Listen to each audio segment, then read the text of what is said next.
여러분 안녕하십니까? 생생매거진 오늘 박은정입니다. 고객 몰래 문서를 위조해 불법 계좌를 개설한 혐의로 금융감독원의 긴급 검사를 받고 있는 대구은행이 내부통제혁신위원회를 신설하기로 했습니다.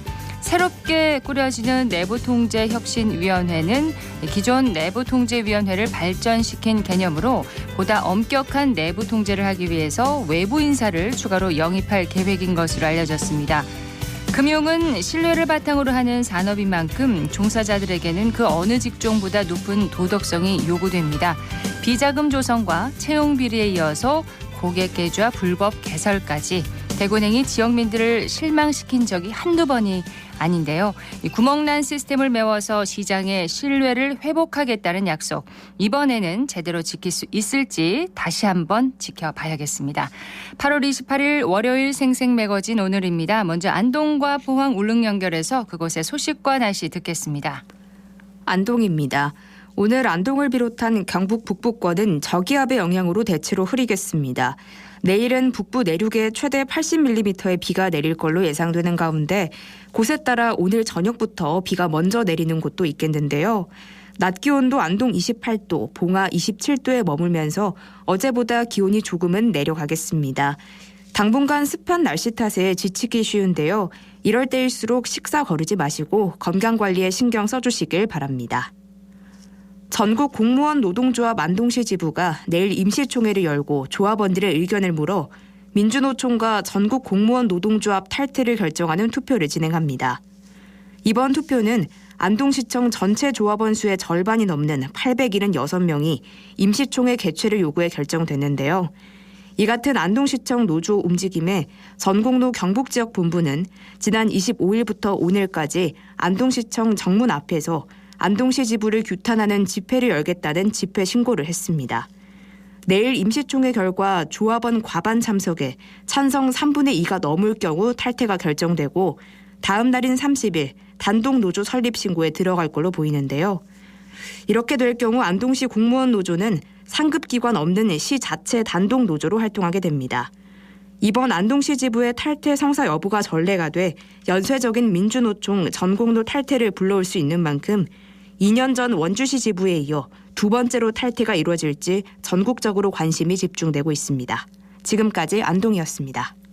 이어서 포항입니다. 경북 동해안에는 이번 주 내내 가끔씩 비가 내리겠습니다. 예상되는 비의 양은 적지만 오다 그치기를 반복하면서 소강 상태를 보이는 곳이 많겠는데요.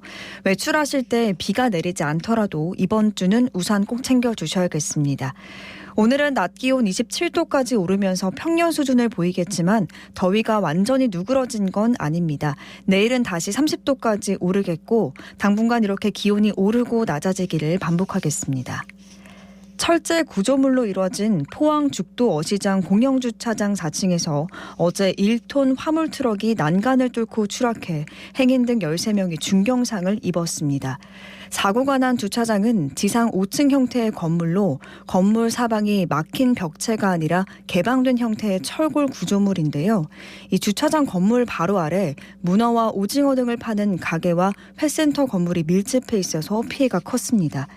이 사고로 운전자와 상인, 손님 등 13명이 중경상을 입고 병원으로 이송돼 치료를 받고 있고요. 부상자 중에는 두개골 골절 등 중상자가 3명이고 대부분 머리를 다친 것으로 확인됐습니다.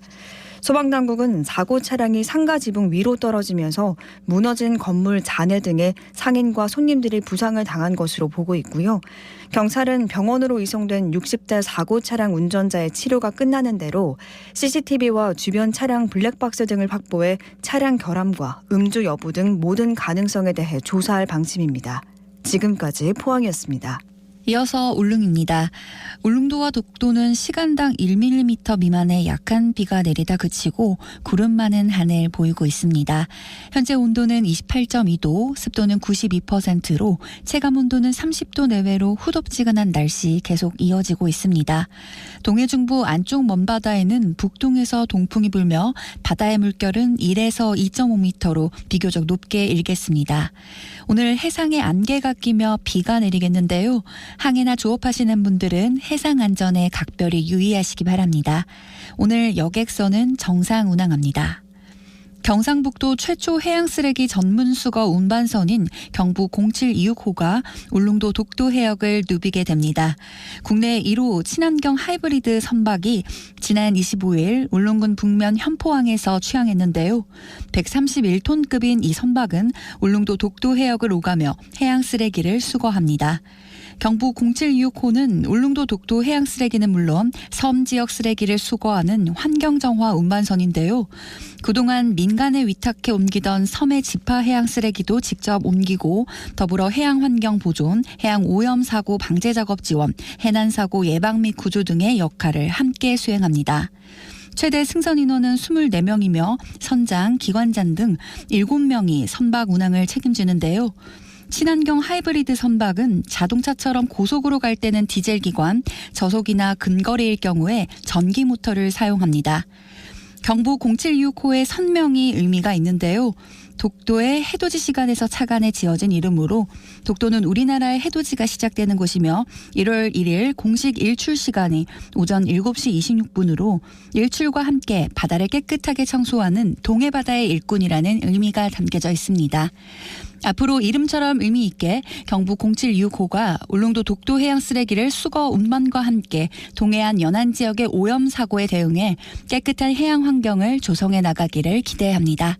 지금까지 울릉이었습니다.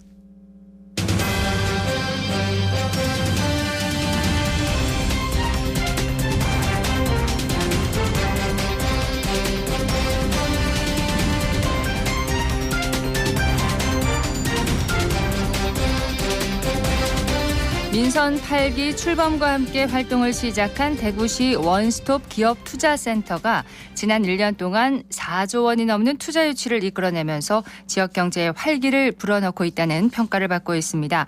김광묵 센터장 연결해서 그동안의 성과와 앞으로의 계획을 들어보도록 하겠습니다. 김 센터장님 안녕하십니까? 예, 안녕하십니까? 네, 예, 반갑습니다. 반갑습니다. 대구시 원스톱 기업투자센터 먼저 소개부터 좀 부탁드릴게요. 예.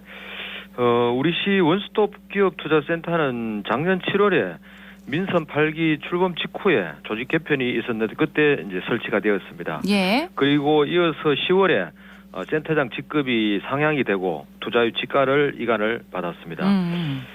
예. 그리고 계속 말씀드릴까요? 네네, 계속 설명을 좀 해주십시오. 저희들 센터 이제 설치 배경을 말씀을 드리면은 예. 민선 8기 시장 공약 사항인 원스톱 기업 통합 지원을 실현하기 위해 가지고 부지 공급이나 건축 환경 등 인허가, 공장 등록 등 여러 부서 기관의 이제 권한과 업무가 이제 산재해 있는 것을 기관 간 협업 체계를 마련하고 전담 창구를 통해서 투자 유치부터 기업 맞춤형 서비스 체계를 구축하겠다는 그런 목표로 이제 설치가 되었습니다. 예. 그리고 즉 센터는 현재 두과의 6팀으로 총 31명이 근무를 하고 있고 투자 유치와 원스톱 기업 지원이 가능한 통합 조직으로 운영을 하고 있습니다. 그렇군요. 예. 기존에도 투자 유치 시스템이 있었을 텐데 그 다른 점은 뭐가 있을까요? 예. 기존 과거의 투자 유치 시스템은 기업 투자 유치 부서와 이에 수반되는 각종 인허가 부서가 별도로 존재를 했기 때문에 예. 기업 투자 협약 후에 투자 실행 단계에서 복잡한 인허가 절차로 인해서 실질적으로 기업의 투자 속도가 지연되는 이런 어려움이 있었습니다. 그래서 현재의 원스톱 기업 투자센터는 투자 유치 부서와 투자 지원 부서가 동일 조직 내에 있기 때문에 네. 기업이 투자만 결정하면은 인허가 등 행정 절차의 일괄 처리가 가능하고 또 기업 일정에 맞춰 빠르게 부지 선정부터 공장 건립까지 지원을 하고 있습니다. 네. 그럼 투자 유치와 투자 지원이 이제 일괄적으로 이제 처리가 가능하게 됐네요. 예, 분리되지 않고. 그럼 이 원스톱 기업투자센터 출범 이후에 지역에 투자를 결정한 기업은 관련 행정 절차 기간을 얼마나 줄일 수 있게 된 건가요? 예, 그 인허가 신청부터 착공까지 2개월 내에 처리하는 것을 저희들은 목표로 했었습니다. 네. 그래서 투자 사안별로 실무자로 구성된 실무 지원단을 통해 가지고 원팀 원스톱의 맞춤형 기업 투자 지원을 시행을 하고 있습니다. 그래서 세부 추진 이제 방안으로 말씀드리면은 먼저 이제 관련 기관 간의 협의를 통해서 장애 요인을 사전에 제거를 먼저 하고 네. 두 번째로 건축 허가 신청 전에 설계를 또 먼저 검토하고 진행 사항을 점검하고 보완 사항에 대해서는 사전 해결 등을 통해서 통상 한 30일 이상 걸리던 것을 15일 정도로 단축을 이제 하고 있습니다. 네. 그리고 이제 기반 시설 적기 공급이라든지 조기 착공, 준공 가동까지 관계 기관의 적극 행정도 저희들이 도출해 내고 있습니다. 그러면은 이전에는 1년 걸리던 그 기업 인허가에서 착공까지 지금은 2개월로 단축이 된 건가요? 예, 맞습니다. 그렇군요. 예, 그렇게 하고 있습니다. 자, 예. 이렇게 후속 조치가 빠르게 이루어지다 보니까 성과도 매우 높아진 건데 지난 1년 동안 4조 원이 넘는 투자 유치 성과를 거두었다고 합니다. 예. 네. 성과를 좀 얘기해 주시죠. 예, 작년 7월에 민선 8기가 출범을 했는데 그 이후 1년 동안 총 21개 기업에 4조 5,227억 원의 투자 유치 성과가 있었습니다. 예. 이거를 이제 민선 8기와 과거를 비교해 보면은 과거 한 10년 기간에 버금가는 유치 실적을 거두었다고 할 수가 있습니다. 그래서 저희들이 그 의미를 말씀을 드리면은 미래 신산업을 집중 유치해가지고 대구 산업 구조의 혁신 기반을 강화했다고 할 수가 있고 네. 말하자면 금액만 큰 것이 아니고 전후방 효과가 큰 미래 신산업 중심으로 유치해서 밸류체인 강화에 따른 기존 기업과 신규 기업의 동반 성장 기회를 확대했다는 것입니다. 또 그리고 과거 투자 유치가 제조업에 한정했다면은 네. 지금의 투자 유치는 산업 전 부분으로 확대하고 또 우리 투자 유치 부서뿐 아니라 전 기관과 부서가 공조해서 유치한 결과라고 그렇게 할 수 있습니다. 그렇군요. 그러면 이 예. 과정에서 어떻게 원스톱 기업 투자 센터의 역할이 좀 돋보이는 사례가 있다면 소개를 좀 해주세요. 예, 저 아까 방금 제가 앞에 말씀드리려고 하다가 잠깐 말씀을 못 드렸는데 네. LNF가 있습니다. LNF. 예. 저희 국가 산단에 3개의 공장이 현재 지금 가동이 되고 있는데 2차 전지 양극재 생산 기업인데 예. 제5공장 현재 전체로 말씀드리면 제5공장을 현재 건립 중에 있는데 원래 기존에 LNF가 이제 빠르게 성장하고 있는 글로벌 시장 수요에 맞추기 위해서 신규로 이제 공장을 이제 건축이 필요했는데 예. 대규모 생산 능력의 확충이 시급했습니다. 그렇지만은 국가산단 2단계 구역이 그 당시에 조선공사 중이었기 때문에 용수 공급이라든지 오폐수 처리, 전기 등의 이제 기반 시설을 갖추어지지 않았기 때문에 공장 건립에 차질이 있었습니다. 예. 그래서 이거를 해결하기 위해서 먼저 이제 단지 조성 완료 전에 임시 우오수 관로를 설치하다든지 사업 준공 전에 공업 용수를 사용하도록 부분 통수를 했고 또 공사에 필요한 완충 녹지를 점용할 수 있도록 저희들이 별도로 지원을 했습니다. 예. 그리고 건축 인허가 기간을 대폭 단축해서 11일 만에 건축 허가 신청한 지 11일 만에 건축 허가를 내주었기 때문에 입주 가능 시기를 약 한 1년 이상 단축했다고 할 수 있습니다. 그렇군요. 예. 또 다른 사례는 없나요? 뭐 다양한 사례가 있습니다. LNF뿐 아니라 지금 현재 투자 유치 이후에 공장 건축이라든지 인허가 절차를 밟고 있는 기업들을 우리 기업 지원과에서 계속적으로 예. 다양한 형태의 지원을 하고 있습니다. 현재. 그렇군요. 예. 자, 이 군이 편입과 또 신공항 조성 등으로 지역의 산업 지도가 대폭 바뀔 것이다. 이런 전망이 나오고 있지 않습니까? 예. 뭐 산단 특성에 맞는 기업 유치라는 것이 정말 필요한데 지역의 예. 성장 동력을 제대로 마련한다는 차원에서 정말 중요하지 않을까 싶습니다. 이 부분 어떻게 맞습니다. 보십니까? 예. 사실 신공항이 개항하게 되면은 대규모의 신공항 경제권이 형성될 걸로 보입니다. 그래서 2030년에 신공항이 개항 목표로 하고 있는데 500만 평 정도 규모의 신공항 배후 산단 네. 그리고 한 200만 평 규모의 신공항 도시가 조성될 예정입니다. 그리고 210만 평 규모의 동구 K2 공항 후적지가 또 여유 부지로 또 나오게 될 거고 예. 100만 평 규모의 후적지 주변 또 개발이 예정되어 있습니다. 또 그리고 100만 평 규모의 하원옥포지구 제2국가산업단지가 2030년까지 조성될 예정이고, 네.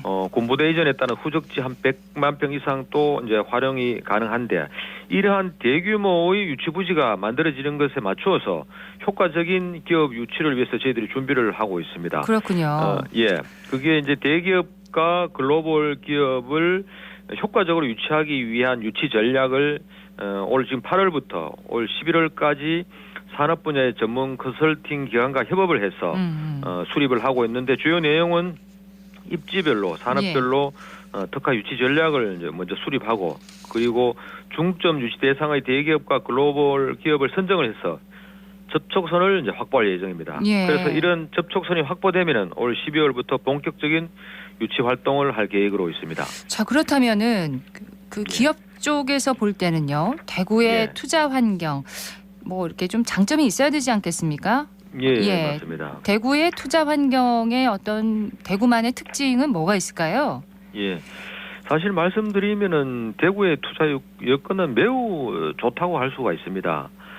우선 뭐 교통 물류가 굉장히 그 연결이 잘 돼 있고, 예. 전 대구국제공항 그리고 향후에 대구 경북신공항이 개항할 거고, 그리고 동대구역, 서대구역의 2개 고속철도 정차역을 보유하고 있고, 대구 산업선 철도, 그리고 광주까지 가는 달빛 고속철도도 30년에 개통될 예정이고, 8개의 고속도로, 4개의 국제 항만이 1시간대 연결됩니다. 예. 그리고 요즘 기업들이 가장 그 어떤 어려움을 호소하는 그 우수 인력 수급 문제, 이거는 우리 대구권 51개 대학에서 연간 한 7만 명 정도의 졸업생이 배출되고 있고, 그 중에서 이공계 졸업자가 한 17,000명 정도가 됩니다. 네. 그리고 뭐 신산업 분야별로 특성화 대학에서 우수 인력의 양성을 뒷받침하고 있고, 또 혁신 인재를 양성하기 위한 RIS, 그러니까 지자체 대학 협력 기반 지역 혁신 사업을 26년까지 진행을 할 예정이고, 예. 그리고 최근 그 올해 교육부가 시범 지역으로 선정한 RIS의 지역 혁신 중심 대학 지원 체계를 지금 추진을 또한 하고 있습니다. 예. 그리고 마지막으로 여러 가지 많습니다. 그렇습니다. 예. 예, 마지막으로 이제 그 무엇보다 지역에 내려오는 기업들이 무엇을 원하는지 잘 알아야 할 것 같은데, 마지막으로 네. 센터의 활동 방향, 계획 간단하게 말씀 부탁드릴게요. 예.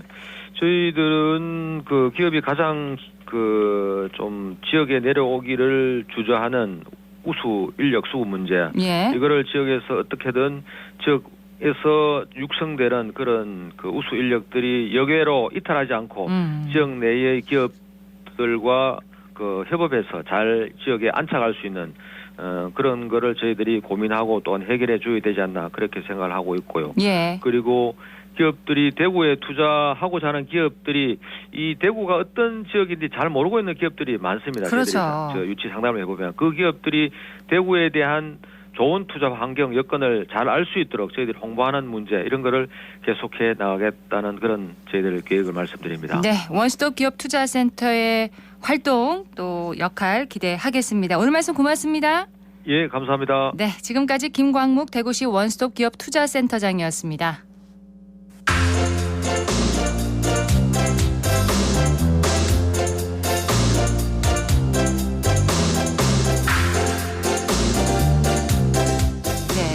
대구 동구보건소는 AI와 IoT를 기반으로 한 어르신 건강관리 프로그램을 운영하고 있습니다. 프로그램 참여 어르신들을 서유리 리포터가 직접 다녀왔다고요? 네, 이 프로그램은 스마트폰에 건강관리 기기를 연동해서 비대면으로 어르신의 건강을 관리하는데요. 참여자 맞춤형 서비스를 제공하고 어르신들의 건강 습관 형성에 도움을 주면서 좋은 반응을 얻고 있습니다. 프로그램 참여하시는 어르신 댁을 방문해서 건강관리하는 모습을 담고요. 이어서 동구보건소 방문보건팀 이강학 회장의 이야기도 들어봤습니다. 우리 혈압 재야 되잖아요.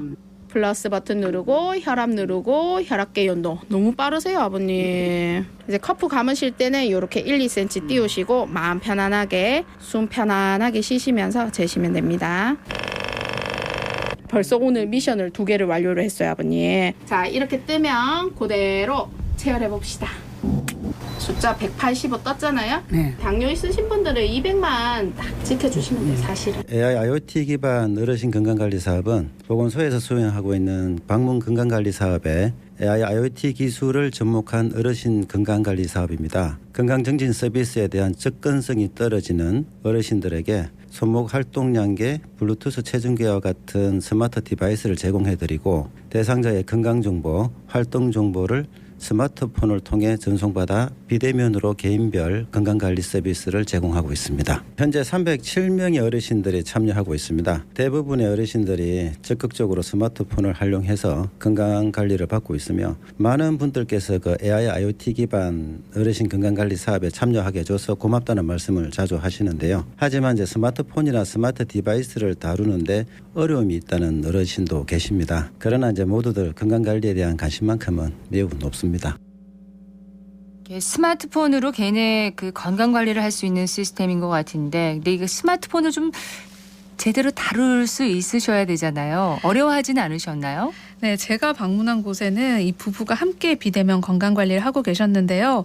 매일 하는 일이다 보니까 이제 할아버지는 앱을 켜서 능숙하게 혈압을 재고 입력까지 또 완벽하게 하시더라고요. 네. 옆에서 할머니가 가끔 잊어버리시면 할아버지께서 도움을 주셔서 큰 어려움 없이 비대면 프로그램에 참여하고 계셨습니다. 이 운동 미션 덕분에 부부가 매일 함께 7,000보 이상을 걷고 있다고 하셨는데요. 이 어르신들의 건강 데이터를 전송받아서 피드백하고 있는 최미 방문 간호사의 이야기 들어봤습니다. 프로그램을 처음 시행하게 되면 대상자마다 사전 스크리닝을 하게 됩니다. 사전 스크리닝 내용 중에서는 신체 활동이나 식생활, 만성질환, 허약 평가 등이 있는데 평가 후에 점수가 낮은 부분으로 개별 미션이 부여가 되거든요. 예를 하나 들자면 고혈압을 진단받고 치료 중인 경우에 혈압을 규칙적으로 측정하지 않는다고 답변을 하시며 어르신 역량에 따라서 매일 혈압 측정하기 미션을 부여하고 혈압계를 제공하고 휴대폰과 연동 후에 매일 규칙적인 시간에 혈압을 측정할 수 있도록 교육합니다.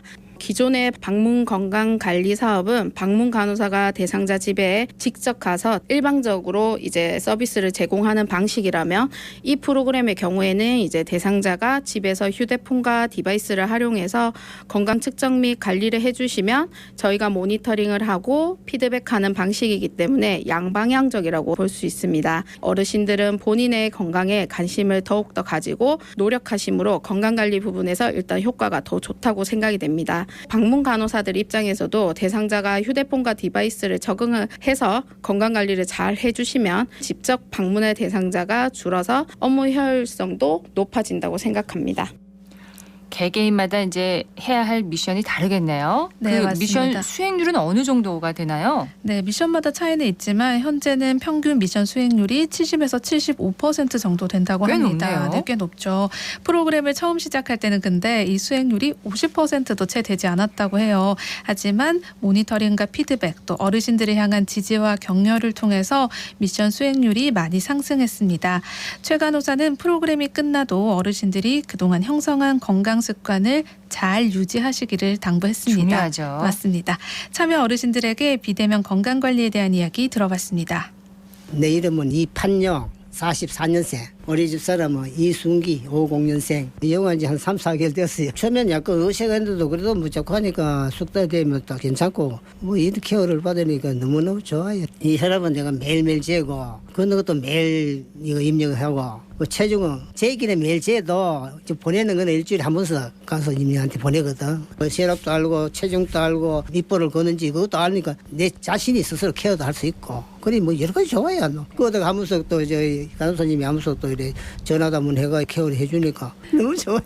매일 걷는 것만 해도 뭐 좋다 하는데 또 어떤 사람 공원에 가면 막 운동 기구가 있잖아요. 그런 것도 좀 만져보려 하거든. 그것도 병행하는 게 좋은지 자꾸 궁금했는데 오늘 또 간호사 선생님한테 물어보니까 그 가벼운 근력 운동도 이래 겹붙이면 좋다 하니까 앞으로 그걸 해보려고요.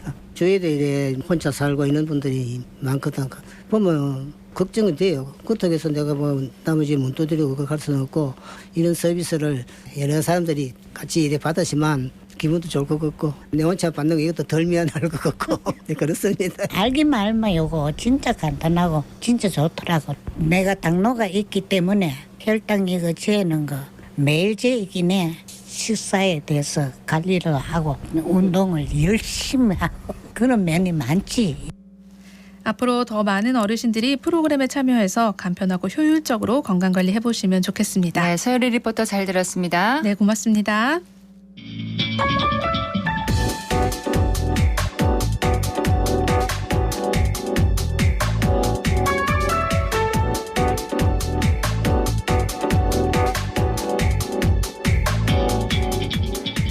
묻고 듣고 생각과 마음을 나누는 방송. 지금 여러분께서는 대구 경북을 보고 듣는 생생 매거진 오늘을 함께하고 계십니다.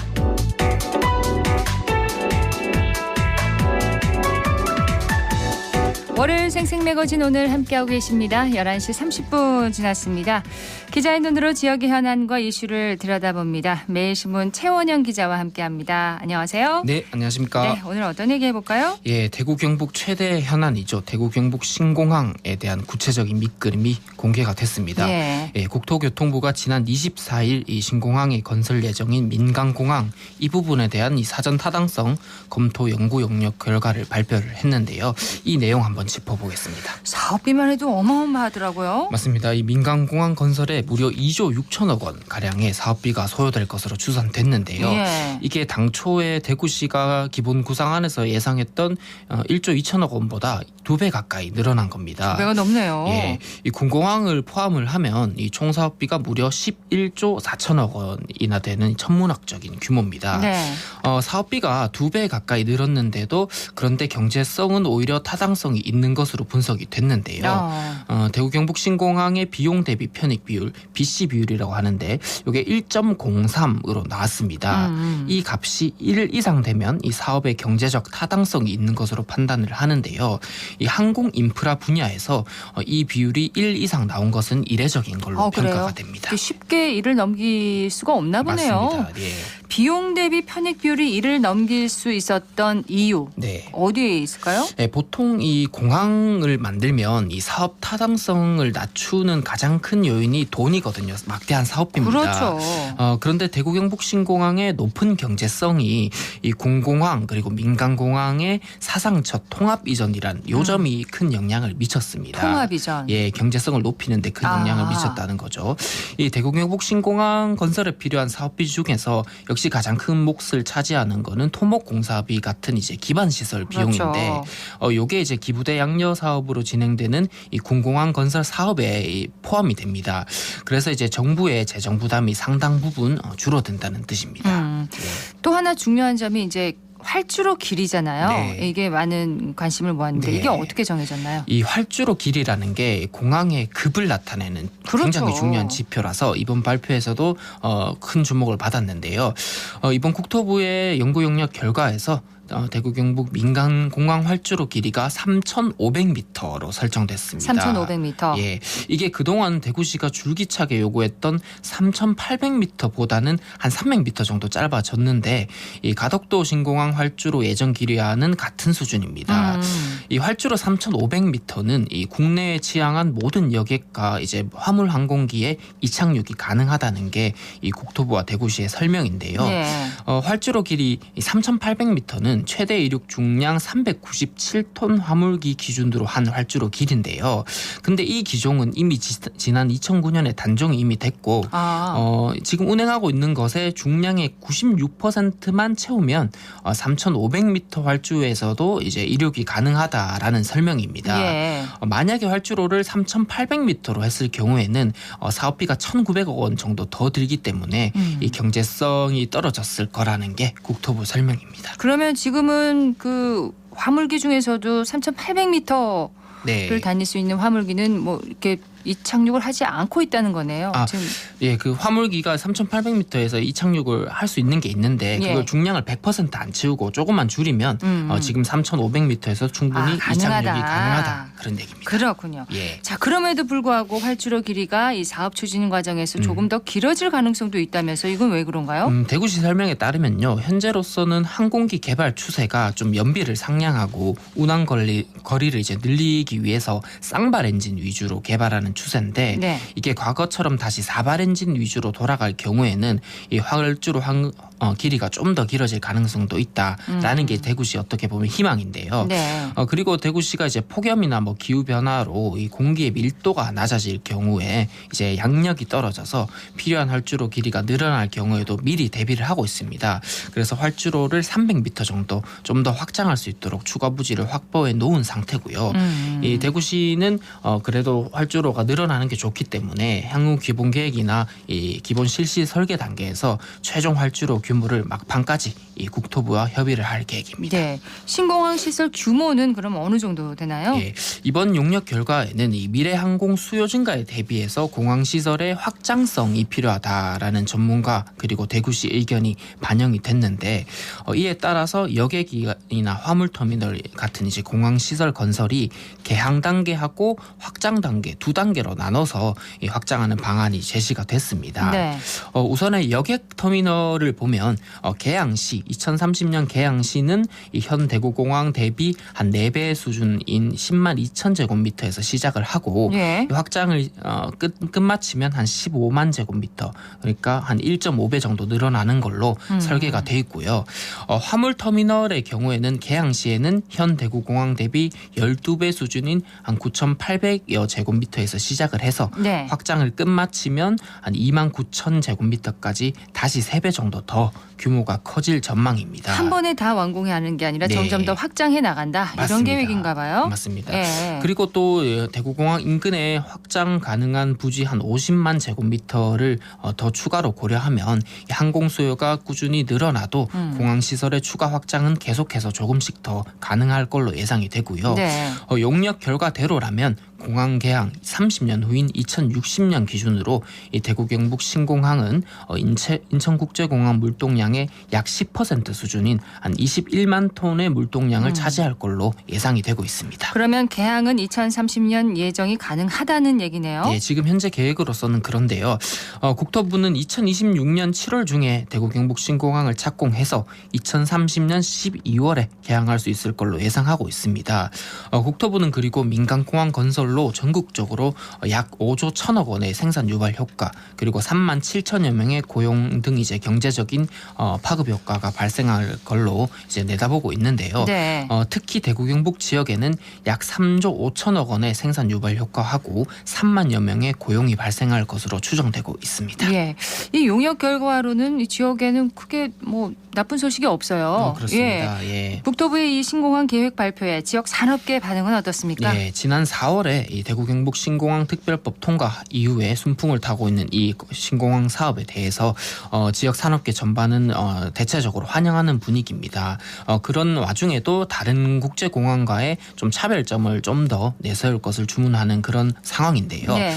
우선 대표적으로 이재하 대구상위 회장은 이번 사전 타당성 조사로 인해서 통합신공항이 글로벌 물류 중추공항으로 나갈 수 있는 토대가 마련됐다라고 평가를 하면서 목표로 한 2030년 개항이 반드시 이뤄질 수 있도록 지역 경제계에서도 함께 힘을 모으겠다고 했습니다. 예.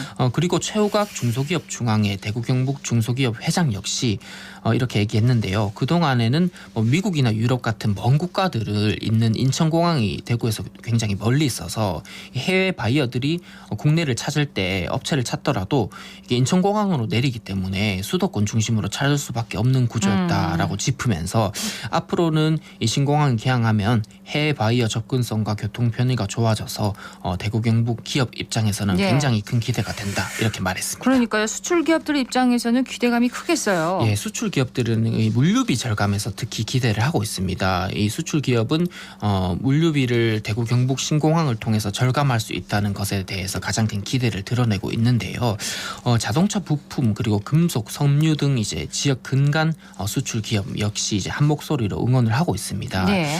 저희가 지역 지역 한 자동차 부품 기업 대표 목소리를 들어봤는데 유럽이나 북미 같은 장거리 노선을 이 신공항이 확보할 수 있을지 관심이 높았는데 다행히 활주로 길이가 충분히 정해졌다라고 네. 짚으면서 다른 지역에 비해서 우리 지역이 물류 쪽 경쟁력이 부족하다는 평가가 그간 많았는데 대구 경북이 한 단계 도약할 수 있는 기회를 마련한 것 같다고 했습니다.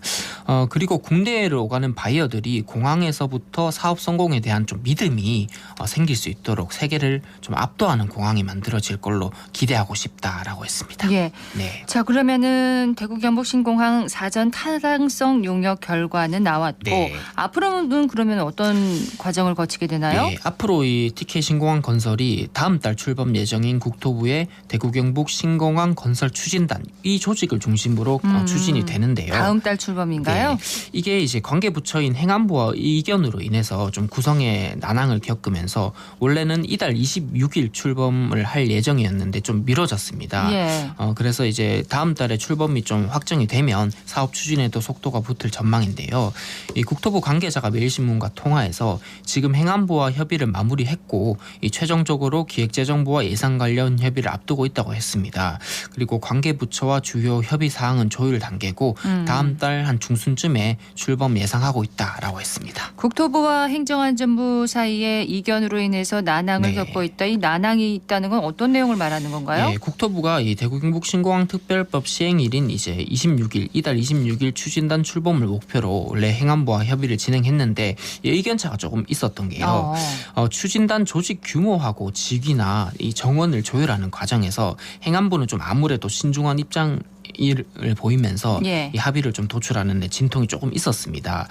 이번 사업이 군공항하고 민간공항을 같이 옮기는 거인 만큼 이 국방부 같은 이해관계자가 많은 점도 협의가 길어지는데 좀 영향을 미쳤고요. 네. 민간공항처럼 이제 국토부가 독자적으로 추진하는 경우와는 좀 상황이 다릅니다. 그래서 조직권을 지닌 행안부 입장에서도 또 무턱대고 정원을 늘릴 수가 없으니까 초반에는 이견이 있었는데 최근에 집중적으로 협의를 해서 합의를 좀 도출했습니다. 자, 대구 경북 신공항 건설 사업 이제 착착 진행이 되고 있는데 네. 기자로서는 어떻게 보십니까? 예, 지금 신공항 청사진이 제시되고 본격적으로 사업 착수를 눈앞에 두고 있습니다. 그래서 지역 산업계는 굉장히 오랜 침체에서 벗어나서 활력을 찾을 수 있다는 전반적인 기대감을 많이 드러내고 있고요. 네. 이 대구 경북 미래 번영의 토대가 되는 만큼 예정대로 대구 경북 신공항을 2030년 개항하는 것이 굉장히 중요합니다.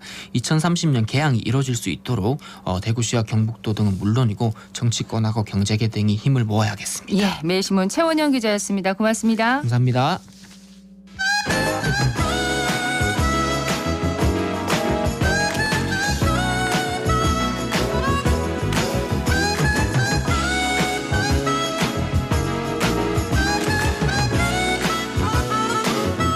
정치 알아야 바꾼다. 정치 알바 김수민 시사평론가 연결돼 있습니다. 안녕하세요. 네, 안녕하십니까. 예, 지난 8월 24일부터 일본 후쿠시마 제1원전에서 오염수 방류가 시작됐습니다. 방류가 시작되기까지 과정 그리고 앞으로 일어날 일들 한번 짚어주시겠어요?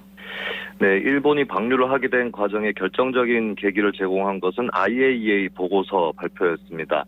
그런데 IAEA는 알프스 설비가 방사성 물질을 얼마나 걸러낼 수 있을지에 대해서 검증을 했을 뿐이고 의사결정에 대해서는 책임지지 않는다라고 밝혔기 때문에 네. 사실 그동안 일본이 외교 역량을 총동원해서 미국이라든지 EU 쪽을 설득해왔던 것이 크게 주요했다고 볼 수가 있겠고요. 하지만 일본 내 반대 여론 아직도 작지 않은 그런 상황이고 네. 한국은 압도적인 반대 여론을 확인을 하고 있습니다. 그렇죠. 타국 정부를 설득하는 데는 상당히 성공했지만 시민들을 설득하는 데는 일본이 실패했다라고 진단할 수 있을 것 같고요. 국제사회에서 계속해서 쟁점이 될 것으로 보입니다. 그리고 방류가 30년 이상 진행이 될 계획인데 오염수 발생의 원인이 되는 핵연료봉 이것이 아직 처리될 기미가 보이지 않기 때문에 예. 논란이 쉽게 정리되지 않을 것으로 전망이 됩니다. 자, 이렇게 원전 오염수 방류가 시작되면서 업 피해는 이미 현실화되고 있습니다. 포항 죽도시장에서 최근 한 달 사이에 판매량이 43% 줄었다고 해요.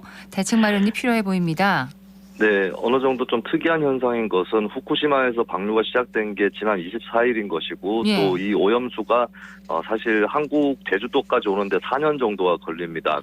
구로시오 해류를 타고 북태평양으로 간 다음에 북태평양 해류를 타고 한국 반대 방향으로 흘러오는 것이고요. 예. 캘리포니아 해류를 만나서 저위도로 내려온 다음에 북적도 해류를 타고 필리핀을 거쳐서 북상하는 굉장히 긴 경로입니다.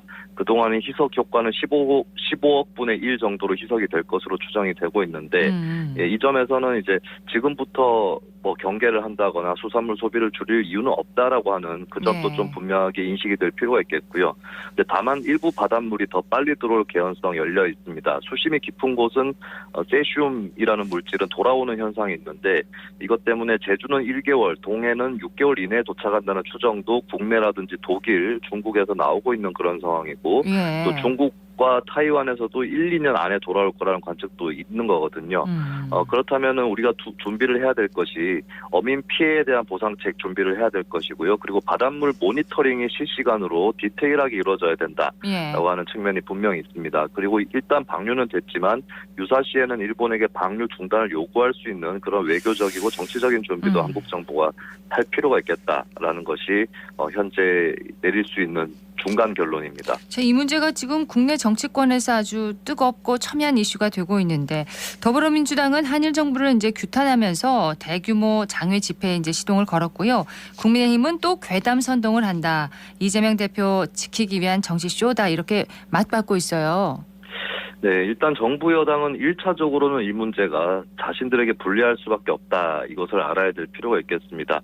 법안이나 예산안은 국회에서 처리를 하지만 집권 행정 역할로 이제 여당이 할 수 있는 부분이 있는 것이기 때문에 국민들이 먼저 책임을 물을 수 있는 부분이 되겠고요.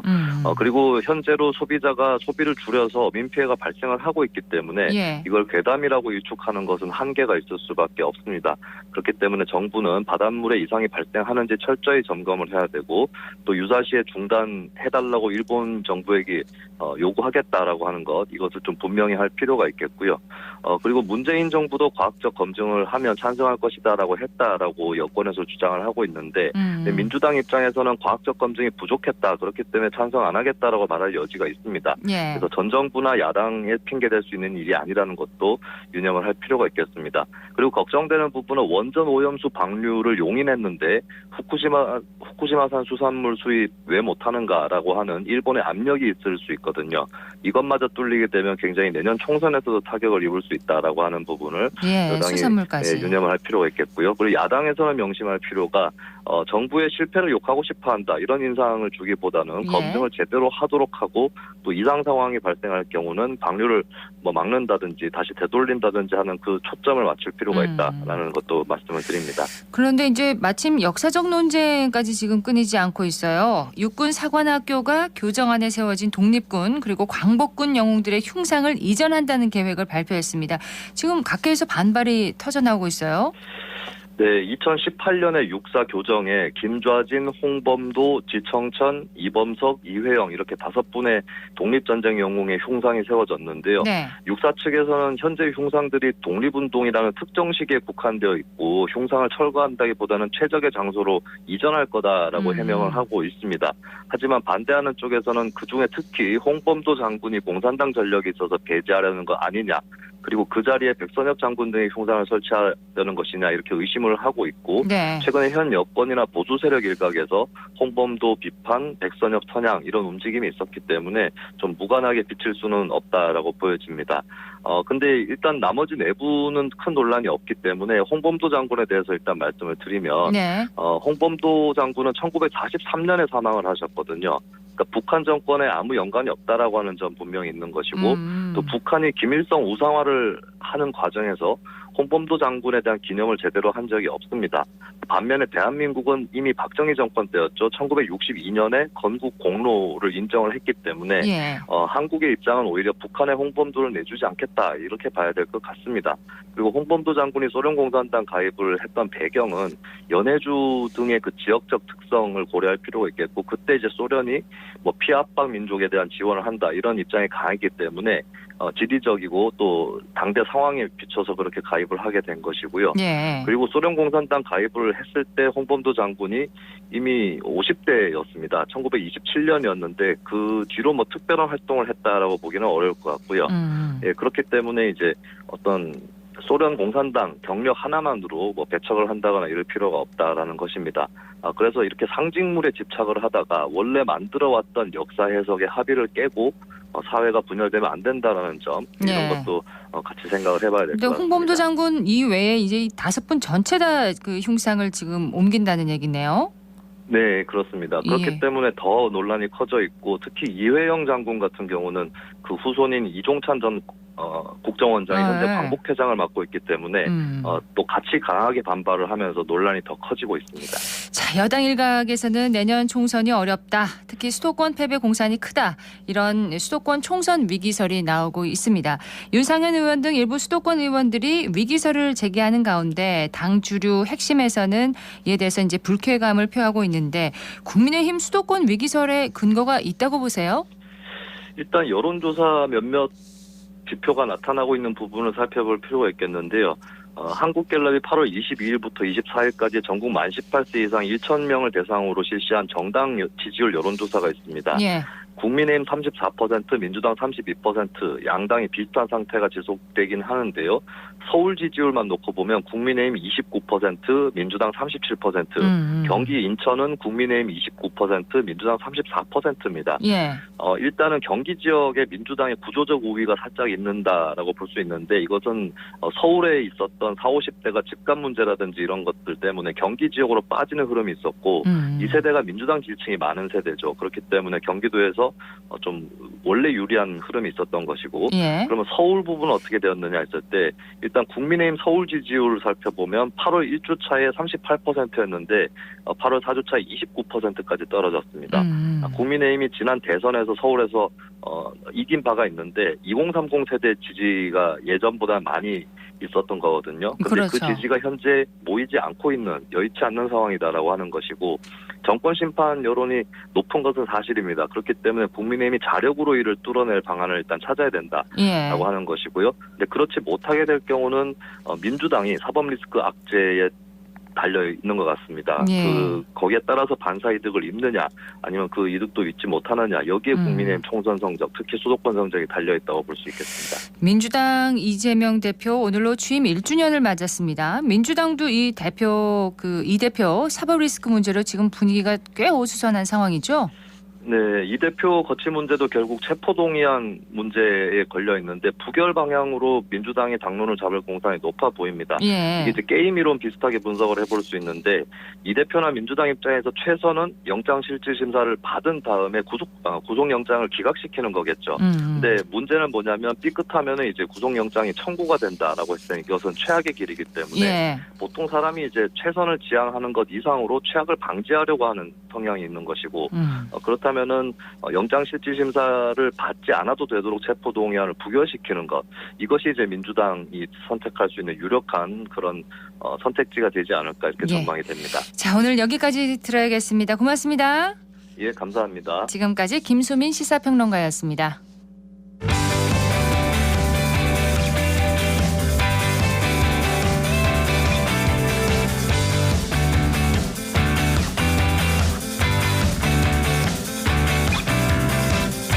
클릭 정보 클릭.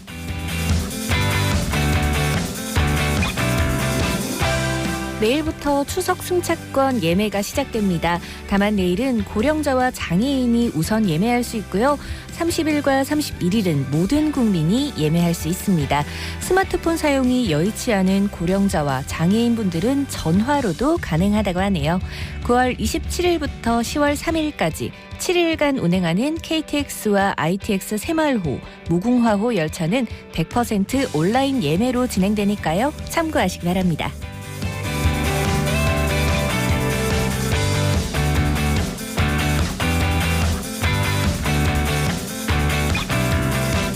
대구시가 전국 최초로 대입 고른기회 전용 상담 프로그램을 운영합니다. 이 프로그램은 대구광역시에 거주하는 고3 재학생 중 기초생활수급자와 차상위 계층 등 고른기회 전형 대상 학생들에게 1:1 진학 상담을 제공하는 건데요. 차별 없는 고등교육 제공을 위한 이번 기회, 전문성을 가진 교사들의 상담이 학생들에게 많은 도움이 되길 바랍니다.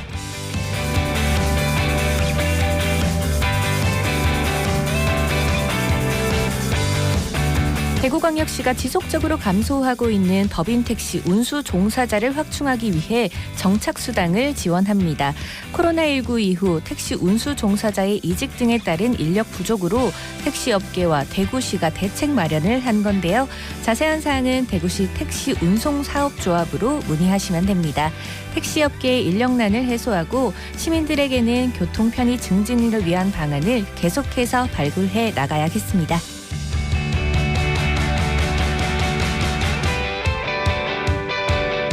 대구 서구가 중리동 곱창마을의 대표 음식을 홍보하기 위한 SNS 인증 이벤트를 실시합니다. 전국 유일의 소곱창 골목인 중리동 곱창마을의 역사성과 특별함을 널리 알리기 위한 이번 행사는 카드뉴스 퀴즈 이벤트와 리뷰 이벤트 등으로 마련돼 있는데요. 지역의 우수한 먹거리를 알리고 골목 상권 활성화를 위한 행사가 많이 열렸으면 좋겠습니다.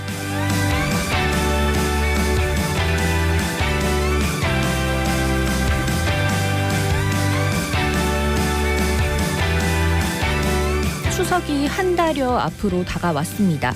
대구시 농업기술센터가 농기계 임대를 원하는 농업인들에게 농기계 운송 대행 서비스를 운영하고 있는데요. 더불어 동력 예초기 사전 점검도 실시한다고 합니다.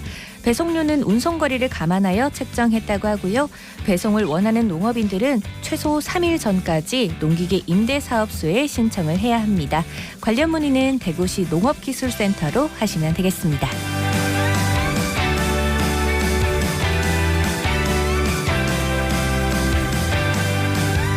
모기잎이 삐뚤어진다는 처서가 지났지만 여전히 모기와 전쟁을 하는 분들이 많습니다.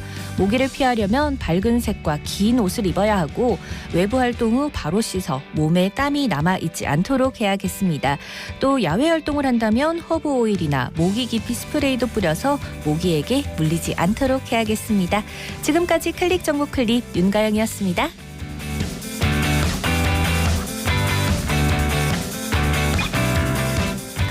오늘 대구와 경북 지역 흐린 가운데 가끔 비가 오겠습니다. 내일까지 예상 강수량이 경북 북부 내륙 지역에는 30에서 80mm, 대구와 그 밖의 경북 지역에는 20에서 60mm가량이고요. 경북 북부 내륙을 중심으로 천둥, 번개를 동반한 강한 비가 내릴 수 있다고 합니다. 비 피해 없도록 각별히 유의하시기 바랍니다. 이번 주는 흐린 날씨 속에 비 소식이 잦겠습니다. 외출할 때 작은 우산 하나 챙겨 나가시는 게 좋겠습니다. 흐린 날씨와 비 소식이 이어져도 후텁지근한 날씨는 계속되겠는데요. 오늘도 낮 기온 25도에서 30도로 예상됩니다. 생생매거진 오늘 순서 여기까지입니다. 박은정이었습니다. 고맙습니다.